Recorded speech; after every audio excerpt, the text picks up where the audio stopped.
মানুষকে মানুষের থেকে দূরে থাকতে বাধ্য করে। তার থেকে মনে হয় ঠিক আছে, সেও ভালো থাকুক, আমরাও আমাদের মতন ভালো থাকি। একমাত্র আমার মা কোনো দিন আমাকে কোনো রকম করে না।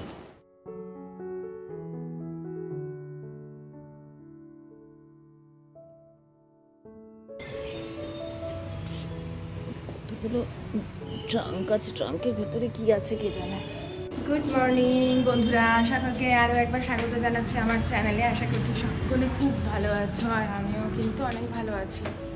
এখন বাজে কটা জানো? এখন বাজে সকাল 11টা হয়নি, আর আমি এখন ব্রেকফাস্ট করবো। ব্রেকফাস্ট মানে কি? পাউরুটি, জিলিপি আর লিকার চা। কি গো, স্নান টান করনি? করে শুয়ে চুল টুল সব শুকিয়েও গেল। তোমার প্লেয়ারদের জার্সিগুলো সরাও, আমি টি টেবিলটাতে কিছু রাখতেই পারি না।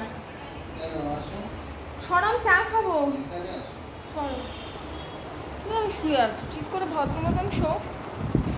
পুরো দরজা টরজা খোলা রাখো তো। না, আমার তো মা বললো তুমি খেয়েছো। আর ও এখন কি করে, সকালবেলা রাত্রিরে আমি কাঁচা ধোয়াগুলো মেশিনে দিয়ে নিচে চলে যাই, তারপরে আসি সকালবেলা এসে সমস্ত জামা কাপড়গুলো মেলে এখানে স্নান টান করে শুয়ে থাকে যতক্ষণ কাজে যায়। ভালোই আছে বলো।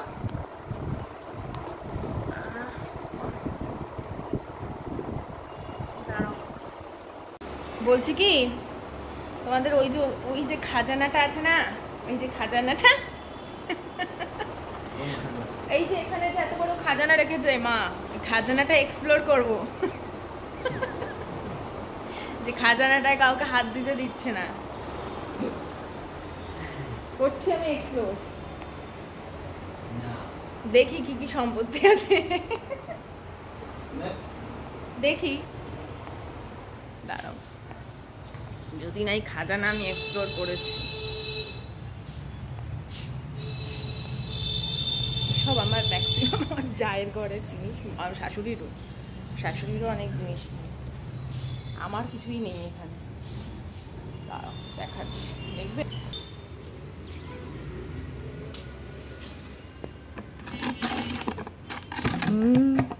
ঠিক ধরেছি। এখানে কম্বল, চেয়ার, ওই যে সুটকেস, এর মধ্যে কি হাবি জাবি বোতল, কাঠ, কতগুলো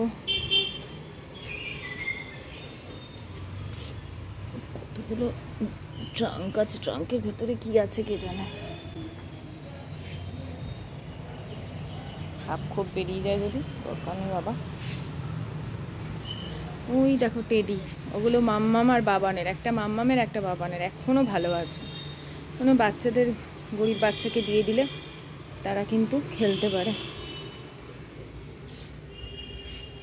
এখানে পোটলা পোটলা করে জামা কাপড়, শ্বশুরের আছে, আমার ছেলেরও আছে কিছু। শাশুড়ি ফেলতে দিত না, তখন বাবু ছোট, আমার ছেলে কিচ্ছু ফেলতে দেবে না।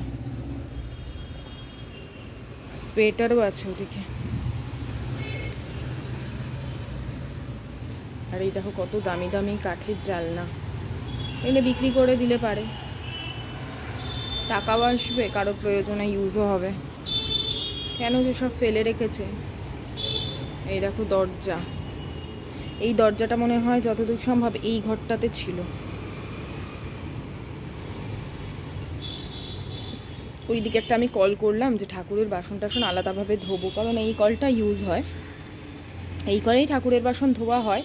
কিন্তু এই কলে যে ভাড়াটে থাকে না, যার জন্য এই বাথরুমটা করা হয়েছে, এই যে এই বাথরুমটা যার জন্য করা হয়েছে ভাড়াটের জন্য, সে ব্যবহার করে।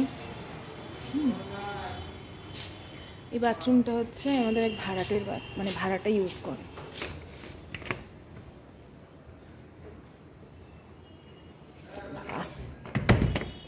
জল কেমন স্যাঁতস্যাঁতে হয়ে গেছে, নতুন বাথরুম। এই এক্সপ্লোর করবার মতন কিছু নেই, ওখানে কিছুটা প্লাইয়ের আছে, জিনিস আছে। আর ওর ভেতর দিয়ে ঢুকে ঢুকে আমার যা সব জামা কাপড় মেলে, আর আমি এই সাইডটায় মেলি। এখান থেকে আশিস আমাকে সমস্ত দড়ি টাঙিয়ে দিয়েছে, আমি এই সাইডটা মেলি আর ও এই সাইডটা পুরো মেলে। এই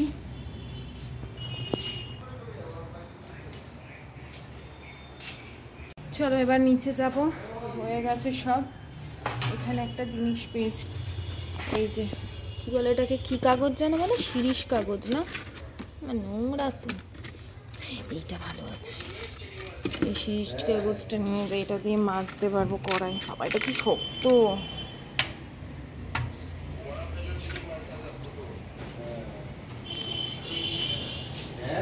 স্নান সেরে পুজো হয়ে গেছে, এখন আয়ুষ্মানকে আনতে যাব।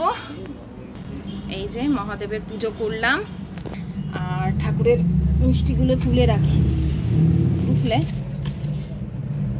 এখন কিন্তু আমি বুঝে গেছি, মানে কোন ঠাকুরকে তুলসী পাতা দেওয়া যায়, কোন ঠাকুরকে তুলসী পাতা দেওয়া যায় না, সব বুঝে গেছি। আর আমি সত্যি বলতে শ্রাবণ মাস সেভাবে তো করি না। আমার কাছে যদি বলো মহাদেবের শ্রাবণ মাস, আমার কাছে প্রত্যেক সোমবারই শ্রাবণ মাস। আমি প্রত্যেক সোমবার মহাদেবের আরাধনা করি। আলাদা করে নিরামিষ খাই না, এটা ঠিক, নিরামিষ খাই না সেভাবে। যেদিন আমি গুরু পূর্ণিমাটা করি। আমি তো বাবা লোকনাথকে গুরু হিসেবে মানি, আমার তো দীক্ষা নেই, মানে দীক্ষা নিইনি, বাবা লোকনাথকে গুরু মানি। যেদিন দীক্ষা নেওয়ার জন্য ঈশ্বর ডাকবেন সেদিন নিশ্চয়ই দীক্ষা হবে। আর ওই দিনই আমি আমার কাছে মহাদেবী, বাবা লোকনাথই হচ্ছে মহাদেবের অংশ, সকলে তাই বলে। তো ওই দিন পুরো নিষ্ঠা ভরে করেছি। আর হয় না আমার পক্ষে, তো আমি বলেইছি নিরামিষ খাওয়া। একজন আমাকে বলেছিল মন থেকে চাইলে হয়, একদমই তাই, মন থেকে চাইলেই একমাত্র হয়, মন না চাইলে কিচ্ছু করার নেই। আর সবুজ চুড়ি পরলাম, দুটো করে পরলাম, কেন বলো তো, ভীষণ না ফেটে যায়। আর ওটা নিয়ে আমার মনে খুঁতখুতের অ্যাকচুয়ালি কোনো ব্যাপার নয়, খুঁতখুত ব্যাপারটা নেই অ্যাকচুয়ালি। আর দেখো সবুজ রঙের ক্লিপটাও পেলাম। আজকে একটু সবুজ নেল পলিশও পরবো। তো চলো, এই চলো গো, টাইম হয়ে গেছে। সবুজ নেল পালিশও পরবো, আছে কিনা দেখতে হবে, যদিও সবুজ রঙের নেল পালিশ আছে কিনা। আর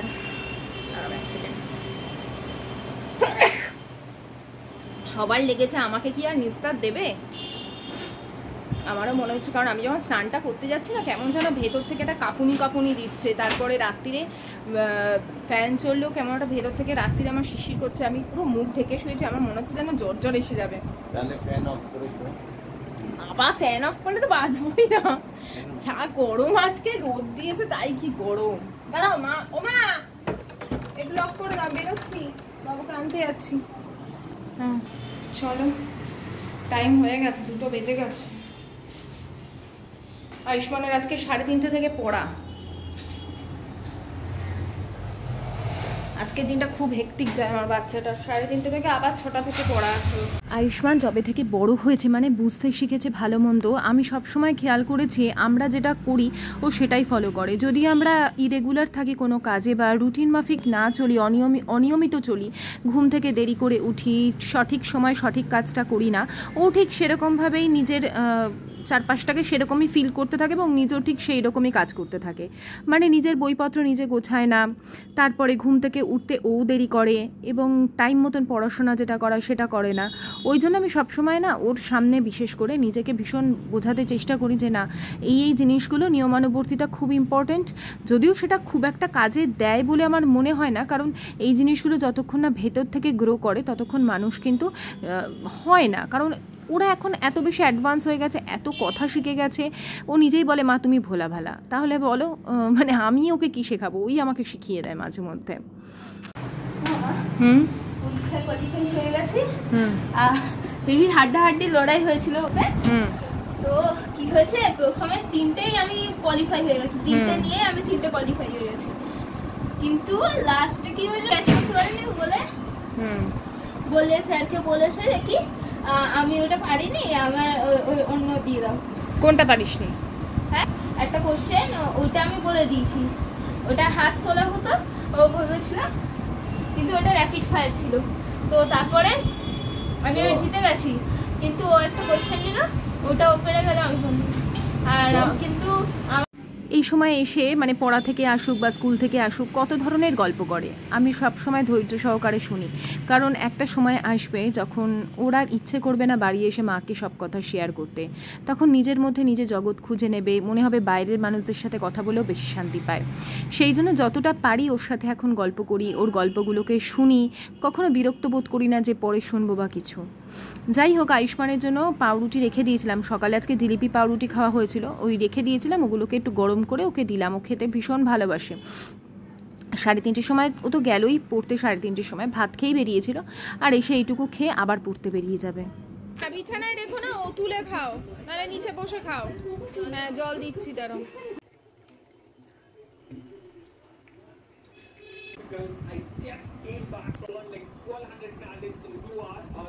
তো বইপত্র এমনিতে নিজেই গোছায়, কিন্তু আজকে এতটাই ও টায়ার্ড থাকে সেই জন্য আমি গুছিয়ে দিচ্ছিলাম। আর ওকে আমি এইখানে বকাবকি করছি যে তুই এই কথাগুলো স্যারকে বলবি, কারণ ও অর্ধেক কথা স্যারকে বলে না যে এইগুলো স্যার আমাদের স্কুলে করিয়েছেন, আপনি একটু এগুলো আমাকে দেখিয়ে দিন। আমার একটা ফেমাস ডায়লগ বলে যাও। কি কি আছে? কিছুই নেই, কোনো ডায়লগ নেই তোমার? যেটা যে ডায়লগগুলো আছে সেগুলো বলা যাবে না, বল। হ্যাঁ, টাটা টাটা সোনা, দুর্গা বাবা। 5টা মিনিটও বসতে পারে না গো। আজকে ওর পড়াটা এটাই, মানে আজকে ওর এই পড়াটা যেটা যাচ্ছে এটা কালকের থাকে। কালকের অ্যাকচুয়ালি তো আমার বার্থডে, তো কালকে আমরা একটু বেরোতে পারি, সেই জন্য আজকে বেরোতে পারি, ঠিক নেই। তো সেই জন্য আজকে ওকে বললাম যে তুই পড়াটা করে আয়, নাহলে শুধুমাত্র মিস হবে। আর মানডে থেকে ওদের ফার্স্ট টাইম শুরু হচ্ছে। এবারে জানি ওর এক্সাম অত মনের মতন আমার হবে না, কারণ এবার সব হ্যাপাজার্ড, তার উপরে এত শরীর খারাপ হয়ে গেছে। 20 নাম্বার করে মার্কস তো চলেই গেছে, যাও বা 15-16 পেতো 20-তে, মানে ওখানে 100-এ ওর কিছুটা উঠে আসে 20-র মধ্যে, সেটা তো পুরো মানে 20 মার্কস তো গেছে 4টে পরীক্ষাতে। আর কি করা যাবে, সেখানে কিছুই অ্যাড হবে না। এবার 80-তেই ওকে পরীক্ষা দিতে হবে। পরীক্ষা আসবে যাবে ফার্স্ট টার্ম, তবুও পরীক্ষা তো পরীক্ষা না, এই হচ্ছে এখন ব্যাপার। জানি না কীভাবে, টেনশানও হচ্ছে, আবার এবার অতটা টেনশানও নিচ্ছে না। টেনশানে কী করবো, ছেলের শরীরটা তো আমায় দেখতে হবে। তাও এই টিউশনসের প্রেশারগুলো পড়ছে না, নিজের মনের মধ্যে একটা অপরাধ বোধ কাজ করছে, মনে হচ্ছে ছেলেটা একটু রেস্ট পাচ্ছে না। এত এবারে যাদের ভাইরাল হয়েছে তারা জানে তাদের শরীরে কতটা পরিমাণ রেস্টের প্রয়োজন।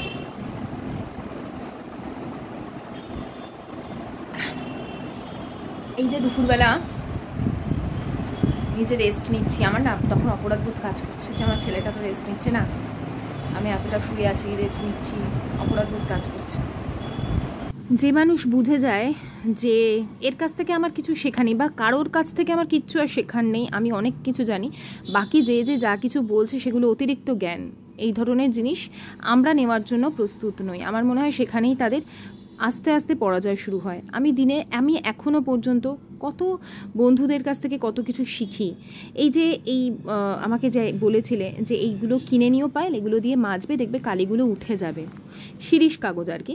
তো শিরিষ কাগজ আমি জানতাম, কিন্তু কখনো না সেভাবে বিশ্বাস হতো না যে দূর এত কিছু পিতাম্বারি দিচ্ছি, এই দিচ্ছি, এত জোর ঘষছি, এত ধরনের ভিডিও আসে, বেকিং সোডা এর মধ্যে চুবিয়ে রেখে দাও, কিছুতেই কিছু হয় না গো।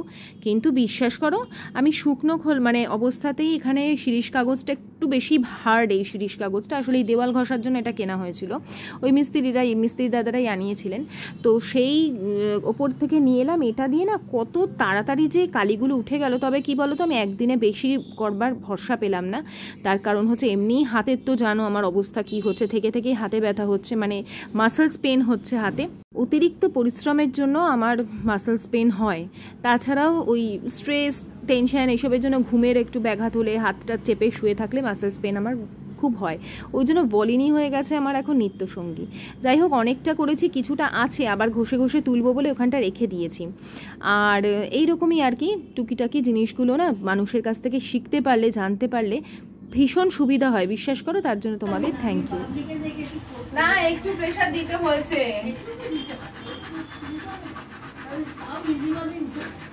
এই যে বিস্কিট আনালাম।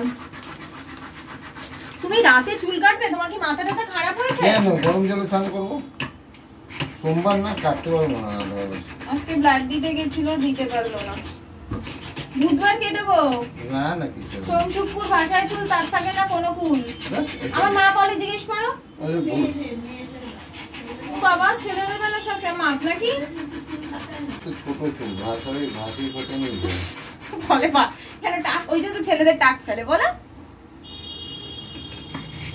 ওর আমিও মানি না, আমিও শ্যাম্পু করিনি তোর আসিয়ে দিবি দেখ কাজটা আশিস দাস করছে ফিনিশিং টাচ দিচ্ছি আমি এটা করতাম, আমার হাতে বেশি প্রেসার পড়ছে দেখে ভাবলাম যে যদি আবার রাতে ব্যথা ট্যাথা হয়। এটা আমাকে অনেকে কমেন্টে বলেছিল যে শিরিষ কাগজ দিয়ে ঘষতে।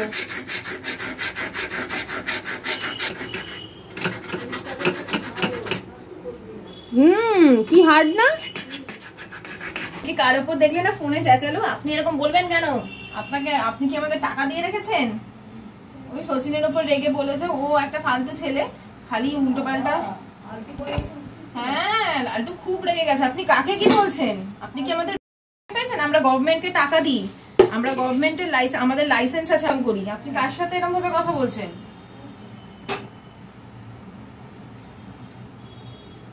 একটা চিৎকার চেঁচামেচি সহ্য করবো কেন আমরা?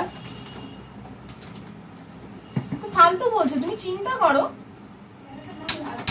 খুব রেগে গেছে, বয়স্ক সবসময় কিটকিট করে কথা। আমি তো বলতাম আশিসকে যে তুমি কি গো এরকম ভাবে, যতই বয়স্ক হোক এরকম ভাবে কথা বলে, তুমি বলবে না যে দেখুন এরকম ভাবে কথা বলবেন না?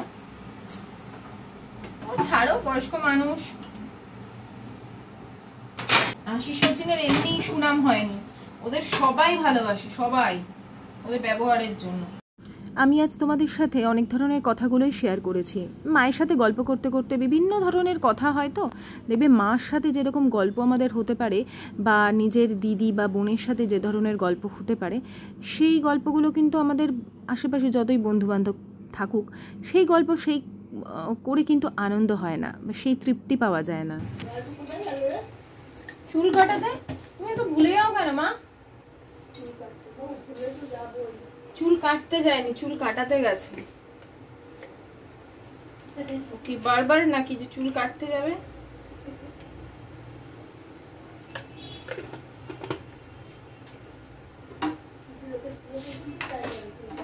না আমি কখনো বলি না, আমাকে এটা নিত্যানন্দ স্যার বলেছিল যে এটা ভুল কথা, চুল কাটতে যাচ্ছি, কতটা চুল কাটাতে যাচ্ছে, তুমি কি বারবার যে চুল কাটতে যাবে? সেই যে আমি ক্লাস 7-এ বলা 6-এ বলা বন্ধ করেছি চুল কাটতে যাচ্ছি, সেই থেকে আর কখনো বলিনি। ক্লাস 6-এ আমি দুটো শিক্ষা পেয়েছিলাম, এক এইটা, আর একটা পেয়েছিলাম যে পিরিয়ডটা হচ্ছে খুব নর্মাল একটা জিনিস, পৃথিবীর প্রত্যেকটা মেয়েরই হয় বলতে গেলে, 99% মেয়েরই পিরিয়ড হয়। হ্যাঁ, তো এটাকে ইস্যু করে ম্যাম পিরিয়ড হয়েছে আমাকে বাথরুমে যেতে দিন, ম্যাম পিরিয়ড হয়েছে আমার এই সুবিধার দরকার, এই জিনিসগুলো, বা আমাকে বসতে দিন। হ্যাঁ, তোমার যদি কোনো ফিজিক্যাল সমস্যা থাকে সেটা তুমি সেই সময় তুমি কোনো রকম মেডিকেল নিয়ে তুমি করতে পারো, কারণ এই নিয়ে কিন্তু মেয়েরা যুদ্ধ করছে, মেয়েরা মহাকাশে যাচ্ছে। তো এই জিনিসগুলোকে কখনো নিজের দুর্বলতা মনে করো না। সেই থেকে আমার নিজের পিরিয়ড দিয়ে আমি কখনো, কেউ বুঝতেই পারতো না আমার পিরিয়ড হয়েছে। এখন যেমন হয় একটু হরমোনাল সমস্যা হয়, তোমাদের বলি যে এই কাজ করতে করতে ক্লান্ত হয়ে যাচ্ছি বা মাথার যন্ত্রণা করছে। কিছু কিছু শিক্ষা জীবনে বড়দের থেকে পেয়েছি, সেগুলোকে ধরে রেখেছি।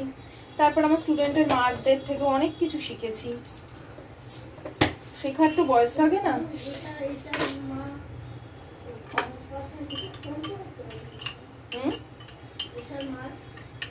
মা ফোন করারও না আমি সময় পাই না, বিশ্বাস করো, সময় পাই না বলে ভুল, মনে হয় আর ইচ্ছা করে না কাউকে ফোন টোন করতে। আসলে ওর মারা আমাকে যোগাযোগ রেখেছে, মিথ্যা কথা বলবো না, আমি আর সেরকম ভাবে ইন্টারেস্ট দেখাইনি। আর কি হবে, আমি তো সেই সমস্ত যুদ্ধ কাটিয়ে উঠেছি। মনে আছে একটা সময় তুমি বলতে বিয়ের পর আশিসের জন্য কাউকে চাকরির কথা বল, আমি তোমাকে একদিন বলেছিলাম মা কাউকে আমি আর বলবো না, কারণ কেউ সাহায্য করে না, কেউ করে না। আজ তো সেই তার আন্ডারে মানুষের যার কপালটা খুলে যাবার, যার ভালো হওয়ার, ঈশ্বর যে ভালো কর্ম করে এসছে, ঈশ্বর তাকে সব কিছু জোগাড় করে দেবে। কিভাবে করে দেবে তুমি নিজেও বুঝতে পারবে না। আমার মা খালি বলতো একে বল, আমি বলেওছি গো, নিজের আত্মীয় স্বজনদেরও বলেছি যে ওর জন্য একটা ওর ইয়ে নিয়ে সিভি নিয়ে দিয়েছি, কেউ কোনো রকম রেসপন্সই করতো না, কেউ কোনো রকম রেসপন্সই করতো না। তো সেই থেকে না মানুষ বলো, আত্মীয় স্বজন বলো, কারোর সাথে যখন মানে হয়তো লোকে ভেবেছে যে এদের পয়সা হয়ে গেছে, মানে যেরকম মানুষের যে থ্রোয়িংয়ে কথা বলে, এদের অহংকার বেড়ে গেছে। অহংকার না, মানুষ অভিজ্ঞতা মানুষকে মানুষের থেকে দূরে থাকতে বাধ্য করে। তার থেকে মনে হয় ঠিক আছে, সে ভালো থাকুক, আমরা আমাদের মতন ভালো থাকি।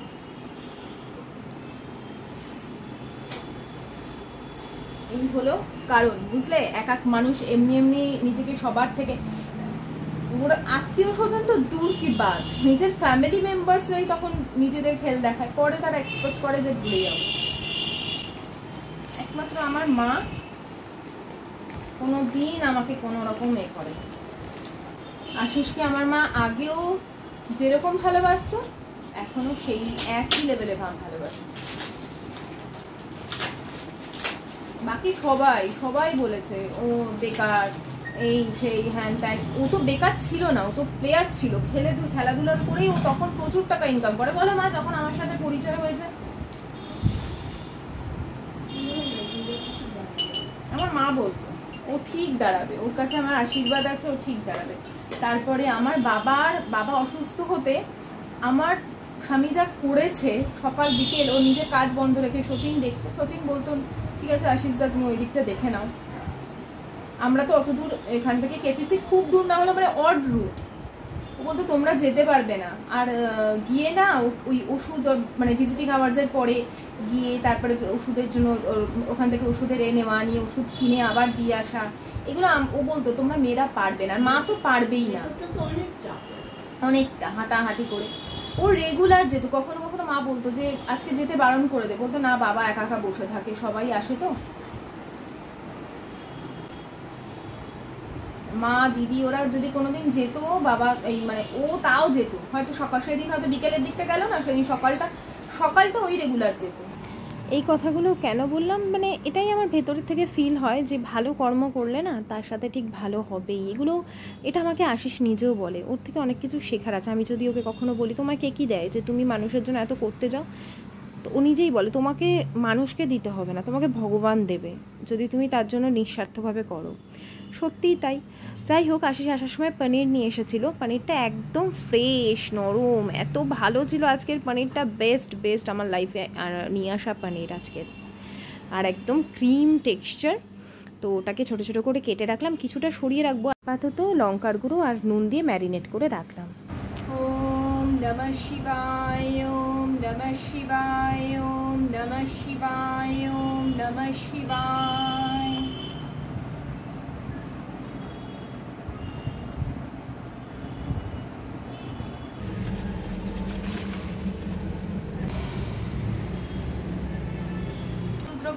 যোগিনীগণেরা ডাকে ভূতনাথ নামে, আশুতোষ নাম মোর ভক্তের সদনে, সিদ্ধগণ কহে মোরে ত্রিগুণ অতীত, জরৎকারু কহে মোরে সর্বরিধি স্থিত, উমাপতি নাম মোর দিল ধন্বন্তরী, দগ্নি ডাকে মোরে বুড়াকেশ্বরী, দধিচি ডাকেন মোরে বলি সিদ্ধেশ্বর, বিশ্বামিত্র কহে মোরে নাম সর্বেশ্বর, দণ্ডপাণি ডাকে মোরে সর্বানন্দ নামে, বীরভদ্র নাম মোর কশ্যপ সদনে, উদ্দালক ঋষি কহে বিপত্তি ভঞ্জন, সোমনাথ বলি ডাকে উতঙ্গ সুজন, সহদেব রাখে নাম হিমবজ্রধর, শম্ভুনাথ বলি বায়। ওম নমঃ শিবায়, ওম নমঃ শিবায়, ওম নমঃ শিবায়।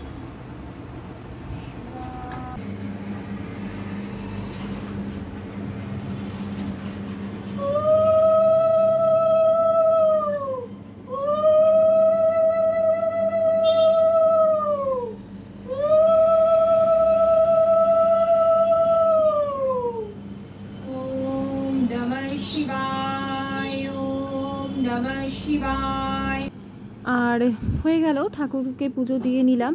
তারপরে ঠাকুরের বাসনপত্র সব যেরকমভাবে রাত্রিবেলা মাজি, পিতাম্বরী আর ওই তোমার ডিশওয়াশার আলাদাভাবে কিনে রেখেছিলাম, ওটা দিয়ে মেজে ধুয়ে মুছে রেখে দেবো একেবারে। আমি না ঝট করে রান্নাটা সেরে নিলাম। কি রান্না করেছি তোমাদের দেখাচ্ছি।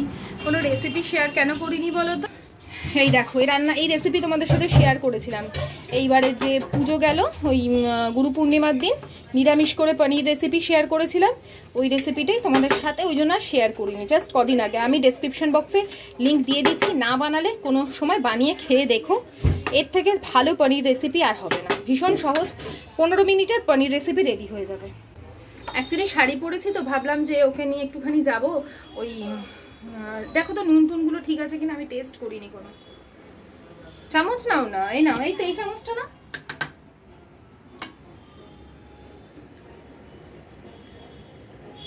বড় নুন টুন ঠিক আছে?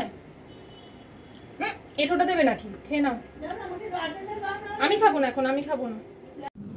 ঈশ্বরের উপর বিশ্বাস আমাকে মনে অনেক শক্তি দেয়। মাঝে মাঝে যখন ভীষণ নেগেটিভ হয়ে যায়, ইচ্ছে করে না মন দিয়ে বেশ সময় ধরে পুজো করি, তখন বুঝি আমার মধ্যে সাংঘাতিক নেগেটিভিটি কাজ করছে। কোনো কাজ করতেই তার মানে আমার ইচ্ছা করছে না, কোনো কারণে মন মেজাজ খারাপ এবং কিছু একটা যেন খারাপ খারাপ হবে এরকম একটা মনোভাব আসে। তখন আমি ঠাকুরের কাছে খুব করে ক্ষমা চাই, আরও বেশি করে ঠাকুরের কাছে বসি যে ঠাকুর আমি তোমার কাছে কি অন্যায় করেছি যে তোমার কাছে বসবার যোগ্য তুমি আমাকে মনে করছো না। তো এইভাবে না নিজেকে মোটিভেট করবার চেষ্টা করি। যাই হোক, একটু রেডি শেডি হয়েছি, যাব কয়েকটা শাড়ি আছে কেনা, সেগুলোর না ব্লাউজ বানাতে দিয়ে আসবো।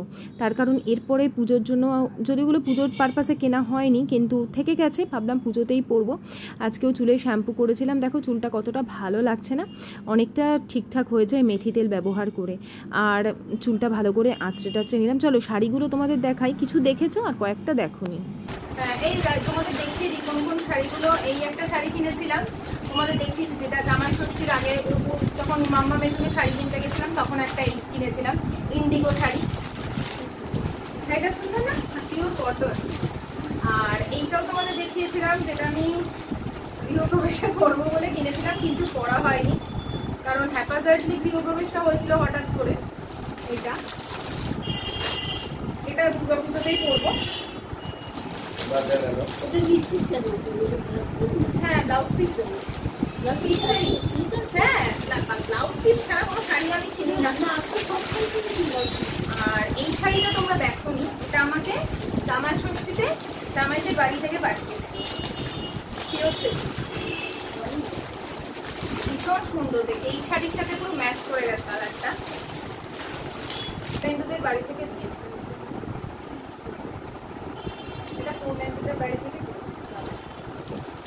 ব্লগের একদম অন্তিম পর্যায়ে চলে এসেছি। আয়ুষ বাবা উঠে বসে পড়ো, এগুলো কি ধরনের জিনিস?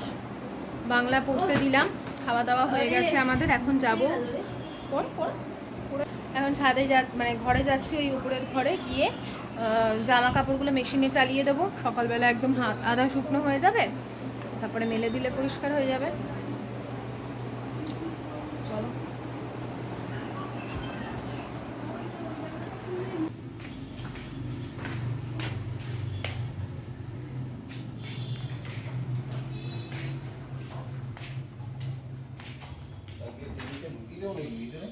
কিটা? হ্যাঁ টেবিলটা ভেতরে ঢুকিয়ে দাও। সকালে করবো? হ্যাঁ হ্যাঁ সকালেই করবো, কালকে ঘরদোরগুলো এসে মুছতে হয় ভালো করে, বলো। কাল हमारा বার্থডে হ্যাঁ। এই বয়সে কারোর তো ইয়ে থাকে না, মানে কারোর কাছ থেকে এক্সপেকটেশন রাখি না। এক্সপেকটেশন আগে রাখতাম, আশিসের থেকে রাখতাম, অনেক কষ্ট পেতাম কারণ ও কোনো সময় এক্সপেকটেশন ফুলফিল করেনি। হ্যাঁ আমি তো বরাবর ওর জন্মদিনে কেক আনতাম, ইয়ে করতাম, ও এনেছে মানে ওই আর কি, আমি আনতাম বলে আনতো, এরম ব্যাপার। তারপর আমি রান্নাবান্নাও করে খাওয়াই। আর চলো তোমাদের দেখাই আমাদের মেশিনটাতে কিভাবে কাজ করে দেখাচ্ছি। তারা এই যে এটা অন আছে, এর মধ্যে এখন সার্ফের গুঁড়ো কেন দিচ্ছি বলছি তোমাদের কেন দিচ্ছি। আমাকে অনেকেই বলেছো যে গুঁড়ো সাবান না ইউজ করতে। এটা ওয়াটার লেভেল 3rd অবধি দেওয়া হয়েছে আর তারপরে ব্যাস স্টার্ট করে দেওয়া হয়েছে। এখন ওয়াশ হচ্ছে, তারপর রিন্স হবে, তারপর স্পিন হয়ে স্টপ হয়ে যাবে। স্পিনড না স্পিন না স্পিনই বলেছি। কানে বেশি শুনছি। আমি স্পিন শুনলাম তাই বললাম। পাম্প কি চালানো হয়েছিল? চালালে তো সন্ধ্যাবেলা। তো কালকের বেশি না, একটা বন্ধু আসবে, ব্যাস ওইটুকুই। চলো বন্ধুরা, আজকের মতন আমি ভিডিওটা এখানেই শেষ করছি। যদি আমার ভিডিওটা ভালো লেগে থাকে অবশ্যই লাইক করো, শেয়ার করো, কমেন্ট করো। লাইটটা একটু জ্বালাই, ভাল লাগে। ওয়ার্ম কালারটা না ভীষণ ভালো লাগে ঘরে, আলাদাই একটা ইয়ে হয়। চলো আজকের মতন বিদায় নিচ্ছি, tata bye bye, good night, সায়োনারা।